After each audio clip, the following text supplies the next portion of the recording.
Hello everyone, welcome back to my YouTube channel.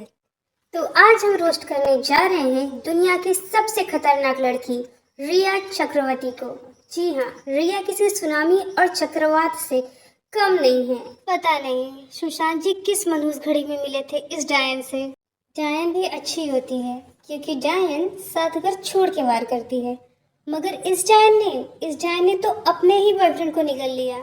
उसके बाद आ गई झूठा इंटरव्यू देने। सुशांत ने बताया मुझे। सुशांत मेरे सपने में आया था और काफी लोगों के सपने में आ रहा है आजकल जो उसे कभी जानते भी नहीं थे। और उसने बोला कि तुम्हें स्पीक द ट्रूथ, जाके सबको बोलो तुम क्या हो, हमारा रिश्ता क्या था और क्या है। ये सब दोगलापन है, तेरा दोगलापन उतारता हूँ अब। ये सवाल उठा है, इतने हफ्तों से आप इतनी चुप क्यों रही? साइलेंस मेरी वीकनेस नहीं है। Silence was my respect for Sushant.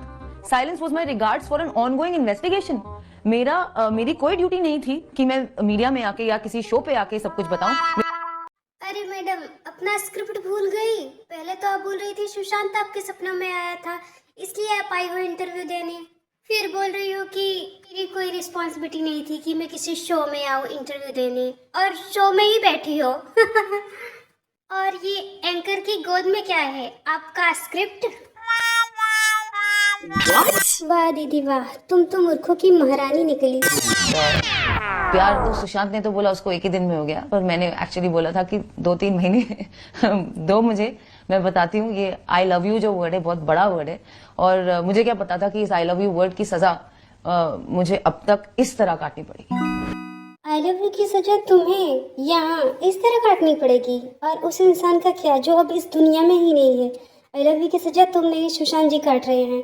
तुम तो यहाँ आ गई हंस के इंटरव्यू देने, बेशर्म कहीं की। तुम्हारे चेहरे को ही देख के साफ साफ पता चल रहा है कि तुम्हें सजा मिल रही है या खुशी।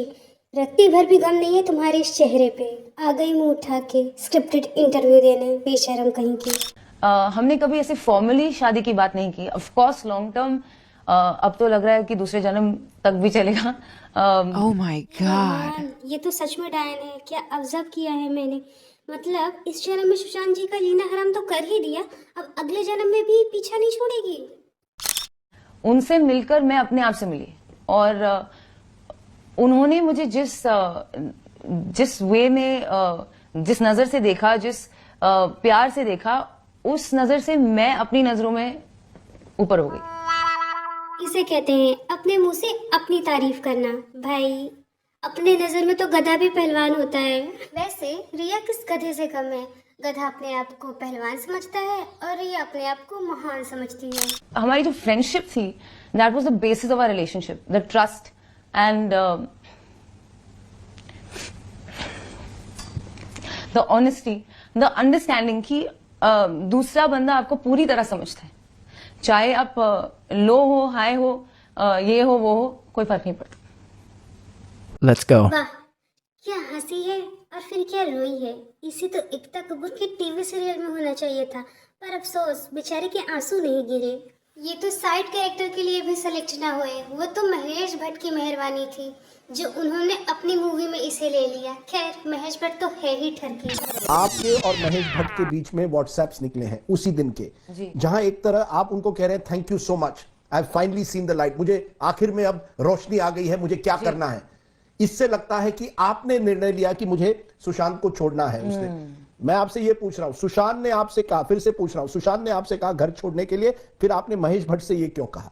जी, सुशांत ने मुझे कहा उसका घर छोड़ने के लिए, क्योंकि आपको कोई बोलेगा यहां से चले जाओ, गो, आप प्लीज जाओ, अभी आपका हो गया, मतलब आप सामान ले जाओ अपना। ये सब दोगलापन है, मैं तेरा दोगलापन उतारता हूँ अब। लेकिन Sushant was behaving very slightly aloof with me, और बार बार मुझे कह रहे थे कि तुम घर जाओ, और ये घर जाओ कहीं 2-3 जून से, 1 जून से ही शुरू हो गया था कि मुझे तो कूल शिफ्ट करना ही है, तुम घर जाओ।